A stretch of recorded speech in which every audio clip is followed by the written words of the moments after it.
لله رب العالمين والصلاة والسلام على سيد الأنبياء والمرسلين سيد الأولين والآخرين وخاتم النبيين وعلى آله وصحبه أجمعين أما بعد أعوذ بالله من الشيطان الرجيم بسم الله الرحمن الرحيم سبحان الذي أسرى بعبده ليلا من المسجد الحرام إلى المسجد الأقصى الذي باركنا حوله لنريه من آياتنا إنه هو السميع البصير صدق اللہ العظیم۔ محترم بزرگوں، دینی اور ایمانی بھائیوں، میں نے آپ کے سامنے قرآن مجید کی ایک آیت تلاوت کی ہے۔ باری تعالیٰ اسی آیت کے ذیل میں چند باتیں کہنے کی توفیق عطا فرما دے اور ان باتوں کو ہمیں اور آپ کو سمجھنے کی توفیق عطا فرما دے۔ میرے بزرگوں، اللہ کے آخری پیغمبر حضرت محمد ابن عبداللہ، حضرت محمد الرسول اللہ صلی اللہ علیہ وسلم اس دنیا میں تشریف لائے اللہ کے آخری نبی بن کر۔ آئے سب سے آخر میں اور آخری بن کر آئے۔ ہمارا آپ کا سب کا ایمان ہے کہ ہمارے نبی حضرت محمد الرسول اللہ صلی اللہ علیہ وسلم اللہ کے سچے نبی ہیں اور آخری نبی۔ ہم اگر آپ کو سچا مانیں اور آخری نہ مانیں تو ہم مسلمان نہیں ہوں گے۔ یہاں سچا بھی ماننا ہے اور آخری بھی ماننا ہے۔ حضرت سیدنا موسیٰ، حضرت سیدنا عیسیٰ، غرض یہ کہ جتنے پیغمبر آئے، اللہ کے آخری پیغمبر سے پہلے جتنے رسول آئے، ان سب کو رسول ماننا ضروری ہے، لیکن ان کو آخری نہیں مانا جائے۔ ہمارے نبی حضرت محمد رسول اللہ صلی اللہ علیہ وسلم کو سچا نبی بھی مانا جائے گا اور آخری نبی مانا جائے گا۔ اب آپ کے بعد نہ کوئی نبی آ سکتا ہے، نہ کوئی رسول آ سکتا ہے، نہ کوئی پیغمبر آ سکتا ہے۔ آپ اللہ کے آخری پیغمبر، اللہ کے آخری نبی اور اللہ کے آخری رسول ہیں۔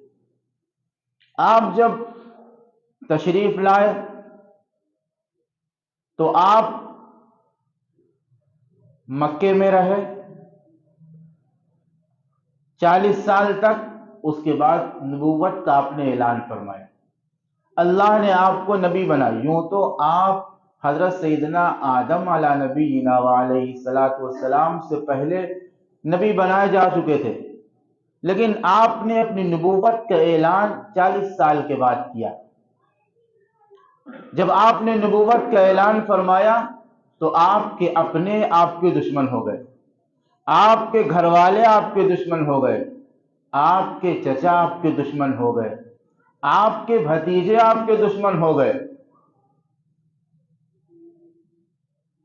اور آپ کو پریشان کرنے لگے، ستانے لگے، یہ کہنے لگے کہ تم اللہ کو ایک کیوں کہتے ہو، تم معبود کو ایک کیوں کہتے ہو؟ ہمارے یہاں تو 365 معبود ہیں، ہم ان کی عبادت کرتے ہیں۔ ہمارے یہاں تو پانی کا الگ معبود ہے، ہمارے یہاں تو رزق کا الگ معبود ہے، ہمارے یہاں تو ہوا کا الگ معبود ہے، اور تم کہتے ہو کہ معبود ایک ہے، عبادت اسی کی جائے گی۔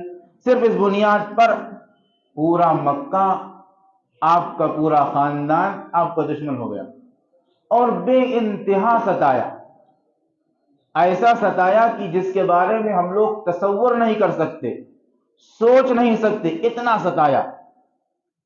اللہ رب العزت والجلال 7 آسمانوں کے اوپر سے ہر وقت سب کو دیکھتا ہے اور سب کی سنتا ہے۔ 12 سال گزر گئے، ستاتے ستاتے 12 سال گزر گئے۔ آپ طائف گئے، سب لوگوں نے واقعہ سنا ہے۔ جب طائف سے واپس آئے تو آپ کی جوتیاں خون سے بھر گئیں، آپ کا پورا جسم رنگین ہو گیا، اور نبوت کے 12 سال گزر چکے۔